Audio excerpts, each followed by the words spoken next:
Kami kembali, saya minta tanggapan Bung Hanta. Tadi kan kita sudah terhibur ya istilahnya. Terhibur dari debat kakak-kakak kita entertainer yang memberikan sebenarnya sih substansinya cukup juga sih untuk menilai debat kemarin. Apa yang ingin Anda sampaikan? Ya, sangat terhibur. Saya sangat terhibur. Mungkin penonton dan pemirsa juga sangat terhibur. Karena pertanyaannya juga menarik dari Alvito tadi. Ditanya apa kekurangan Jokowi dan sebaliknya.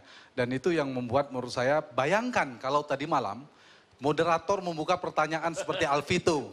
Saya bisa membayangkan begitu serunya. Bisa kita move on ke isu yang lain, jangan ngomongin moderator. Tapi tidak boleh. Enggak, fair buat bukan salah moderatornya, tapi memang ada aturan dari KPU yang tidak boleh. Okay. Mungkin sudah mulai ada tik-taknya, bukan moderatornya, tapi konsepnya. Baik. Nah, tapi begini menarik.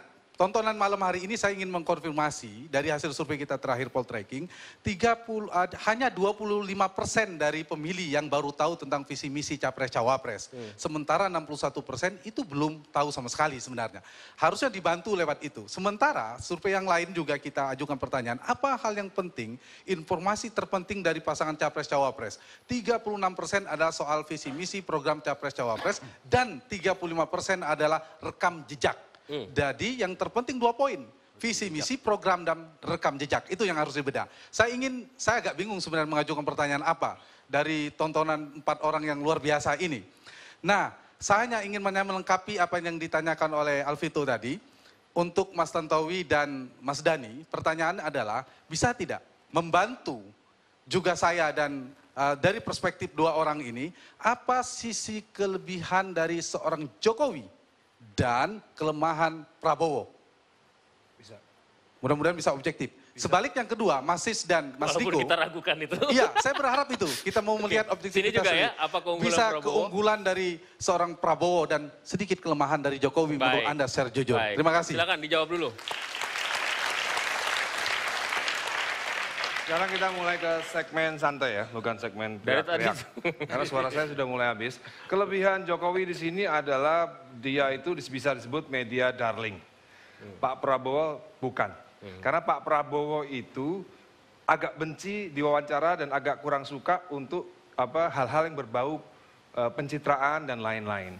Bedanya Prabowo di sini dan Jokowi, memang Pak Prabowo itu sudah bergaul dengan petani, udah bertahun-tahun. Tapi nggak pernah ada media yang meliput, sehingga yang lebih terkenal merakyat adalah Jokowi yang baru-baru ini. Bener nggak Mas? Waduh, saya nggak perlu nambahin, udah bener sekali ini. Udah nih ya? Kalau jadi gini, kelebihannya Jokowi itu ada dia itu media darling, seperti saya lah gitu. Ya kan? Jadi kalau wartawan ketemu saya itu seneng gitu kan. Nah, Pak Prabowo itu nggak terlalu suka dengan hal-hal yang pencitraan hal seperti dia hanya bekerja selama bertahun-tahun. Indikasinya apa kalau beliau itu lebih merakyat daripada Jokowi ya? Dia bisa membawa Partai Gerindra dari berapa 4,5% ya sampai ke berapa persen Mas? Dia 2009 itu urutan ke-8, 2014 itu partainya urutan ke-3. Itu nggak mungkin kalau tidak benar-benar rakyat langsung ke rakyat gitu. Jadi kekurangannya Pak Prabowo cuman dia kurang dekat dengan kamera dan wartawan. Gitu. Silakan. Kalau ukurannya partai, saya dari nol bikin partai langsung masuk 7% di Senayan. Berhasil. Saya mencalonkan SBY langsung jadi presiden. Kemudian 2009 malah 300%. Jadi itu bukan ukurannya. Jawab dulu pertanyaannya. Kalau memang bukan ukurannya. Nggak jawab dulu kelemahan dan kelebihan. Nggak di komen, pertanyaannya lain. Kan kita fair tadi. Boleh, Anda boleh. Sabar. Boleh. Sabar. Boleh. Jadi gini. Keunggulan, kelemahan Jokowi atau keunggulan? Terserah, kelebihan Prabowo atau kelemahan Jokowi apa? Keunggulan Jokowi memang sangat luar biasa. Kelemahannya Jokowi, yang pertama adalah kurus. Ya. Kelemahan bos. Kelemahan kurus. Tadi, krempeng. Seperti yang Mbak Mega bilang. Benar. Kalau dia agak gemuk dikit aja, saya rasa pendukungnya jauh lebih banyak. Cewek-cewek pasti naksir semua. Masuk. Kepintarannya sangat luar biasa diakui di Indonesia. Itu kelebihannya bos. Kekurangannya lagi. Kekurangannya, dia terlalu pintar. Kekurangannya. Itu kelebihan bos. Kelebihan juga ya? Nggak ada mungkin. Kelebihannya Prabowo apa tadi ditanya? Kelebihan Pak Prabowo, dia tentara. Iya. Dia sering ngasih komando. Iya. Komando top down. itu kelebihan sekaligus kekurangan. Duh, nggak boleh. Nggak boleh. Kelebihan kan ditanya Nggak boleh. kelebihan. Kelebihannya dia militer. dia Nggak tegas. boleh. Ya kan gitu. Top down itu kelebihan. Nah, ditanya kekurangannya. Kekurangannya top down juga gimana? Masa nggak boleh? Kekurangannya Hak nggak asasi boleh. itu. Aku tadi nggak bahas kekurangannya Jokowi, enggak. Ini Ya kita itu membahas- urusan itu, tapi kan ini bisa. Oh, kelebihannya top down. Kekurangannya top down. Ini waktu juga. habis, serahin ke Niko aja. Mari kita move on. Anda mau ada follow up question? Mas Hanta? Saya pikir sama ya. Tadinya saya berharap memberi sisi lain Gak ada dari sincere itu. di politik Indonesia Nah, itu tapi tidak kan ada tidak ada. sincere. Kan tidak ada. Jadi ya apa Tapi Mas, namanya? sorry, itu kelemahan. Ini sincere sekali loh Danilo. Pak Prabowo itu kelemahan loh. Beliau kalau diajak untuk masuk TV kamera, Oke. dia paling Oke, ya, susah. cukup. Lanjutkan. Apa Ya, pertanyaan? tadi saya mau mengajukan hal yang serius, tapi saya yakin pertanyaan saya serius pasti dijawab tidak serius sama Pak orang ini. Makanya lebih baik saya tanya yang... Loh, saya jawabnya serius. Mas Vito. Mas down Vito, itu bukan serius. jawaban gua serius gak? Iya, banget. serius. Top down itu Dan- bukan serius.